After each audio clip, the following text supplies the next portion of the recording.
Mika! Mika!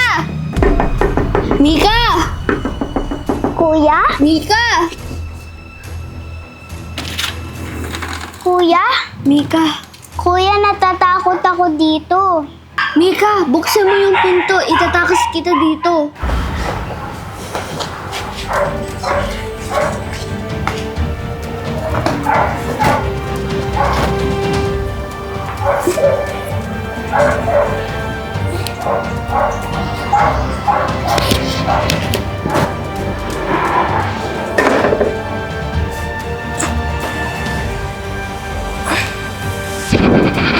Mika!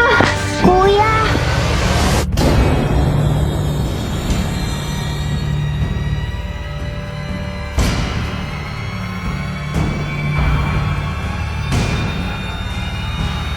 Kala namin mabait ka. Ang sama mo pala. Alam ko na ang totoong pagkatao mo. Ang gusto ko lang naman, mahalin niyo ako! Mahal ka namin bilang kapatid. At si mama, mahal ka niya bilang anak. Ano ba bang Pag-iisipan ko, basta susundin niya yung mga gusto ko. Kung may masama kang balak sa amin, hindi kami susunod sa'yo. Kuya!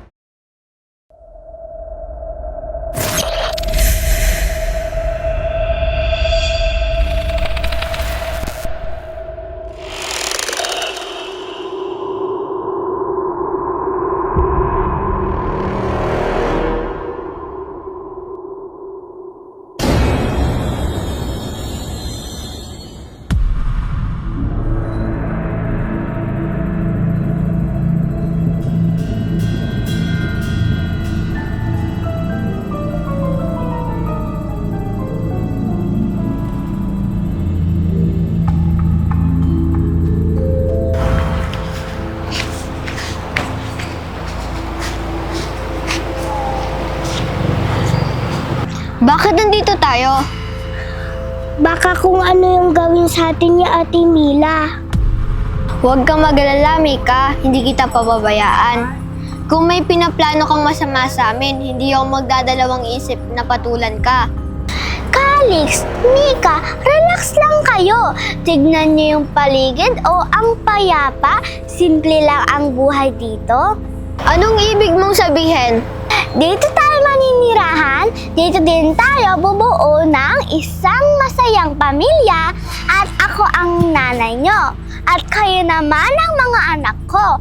Hayaan nyo, tutuparin ko lahat ng mga pangarap nyo. Ibig mong sabihin, simula ngayon dito na kami titira? Tama!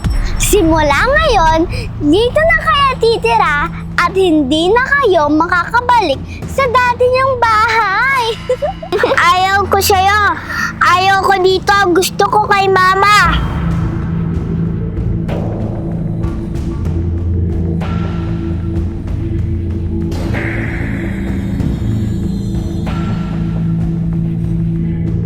Sabi mo, pag sumunod kami sa'yo, papalayain mo kami. Sinungaling ka! Bakit ba kayo nagagalit sa akin? Lahat naman na ginagawa ko ay para sa inyo. Para sa'yo lang, makasarili ka. Ayaw ko sa'yo! Ayaw ko dito! Mika! Mika, wag kang lalayo! Maraming ahas dito! Pag may nangyaring masama kay Mika, papatulan talaga kita.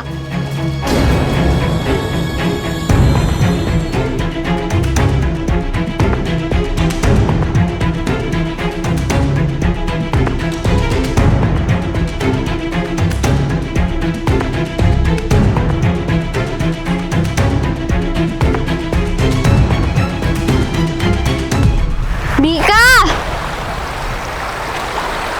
Mika!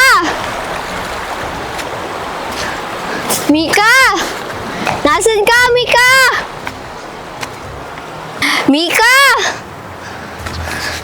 Mika, nasaan ka? Mika! Mika!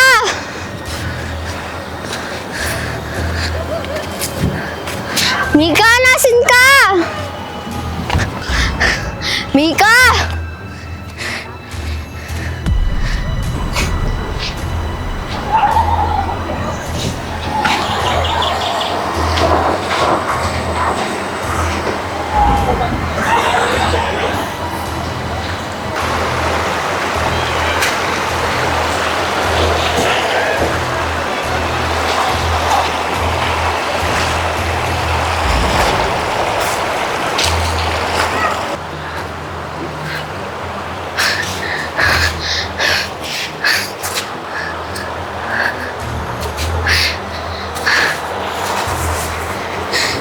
Mika, nasan ka na ba? Calix? Nakita mo na ba si Mika? Nag-aalala na ako sa kanya. Kasalanan mo to kung hindi mo sana kidnap si Mika at hindi mo kami dinala dito, hindi to mangyayari. Ano? Kasalanan ko? Oo, ikaw. Di ka kasi makontento sa meron ka. Di ka na lang kasi maging masaya sa buhay mo. Hindi ka ba masaya na tinanggap ka ni Mama na bilang pamilya? Kami, masaya kami nung dumating ka sa buhay namin. Pero iba pala yung pakay mo, Mila. Masama ka pala. Gusto ko lang naman maranasan yung ordinaryong babae na nagkakasariling pamilya at mga anak. Mamamatay na lang ako, Calix. Matanda na ako, hindi ko pa nararanasan. Kaya sana maintindihan mo yon. Mila, naiintindihan ko yung pinagdadaanan mo. Talaga? Oo, Mila. Pero hindi ibig sabihin na tama ka.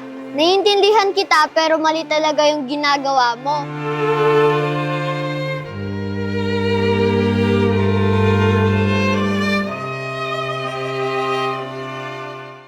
Kuya Calix! Mika! Kuya Calix! Tulong! Kuya Calix! Tulong! Mika! Mika? Kuya, gusto ko na umuwi. Ayoko na dito. Mika, huwag kang aatras. Delikado dyan. Ililigtas kita. Calix, ako na lang. Baka mapahamak ka din.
Kuya Calix, alis tayo. Wala nang malay si Ate Mila. Hindi pwede, Mika. Nakita mo naman yung nangyari kay Mila. Nauntog siya sa bato. Bakit, kuya? Masama siyang tao, kaya takas na tayo. Hindi natin siya pwedeng iwan. Tignan mo naman yung kalagayan niya.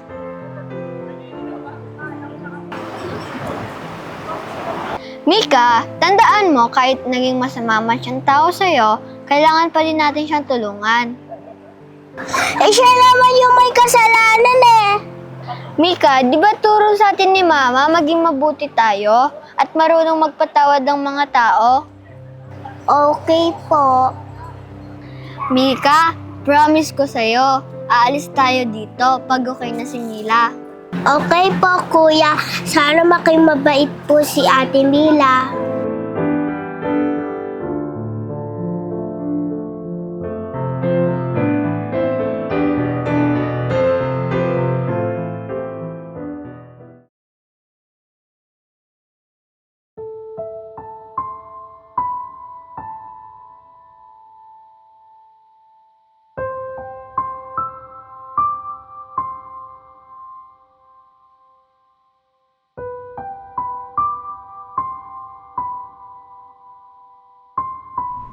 Hindi ka ba masaya na tinanggap ka ni Mama na bilang pamilya? Kami, masaya kami nung dumating ka sa buhay namin. Pero iba pala yung pakay mo, Mila. Masama ka pala. Oo, Mila. Pero hindi ibig sabihin na tama ka. Naiintindihan kita pero mali talaga yung ginagawa mo. Mika, tandaan mo kahit naging masama man siyang tao sa'yo, kailangan pa rin natin siyang tulungan.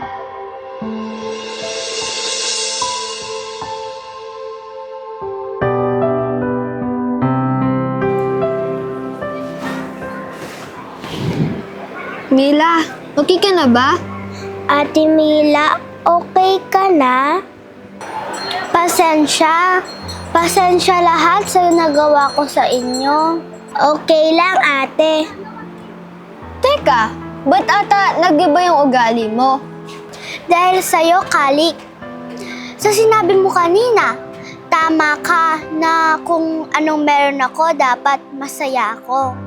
Kaya pasensya. Okay lang yun, ate. Basta hatid mo na ako kay mama. Salamat sa inyo, ha? Oo, Mika, hahatid na kita sa mama mo. Saan ka pupunta pagkahatid mo sa amin? Hindi ka na uuwi, ate? Nahihiya ako sa ginawa ko. Nagsinungaling ako, niloko ko kayo. Hindi na ako mapapatawad ng mama nyo. Mila, sa maikling panahon, napamahal ka na sa amin. Pwede mo naman mabago yung mga nagawa mo, di ba? At handa ka naman magbago. Tama si kuya, pamilya ka na namin, ate. Talaga? Bibigyan niya pa ako ng isang pagkakataon? Oo naman, ipakita mo lang sa amin na nagbago ka na at bibigyan ka pa namin ng tsansa.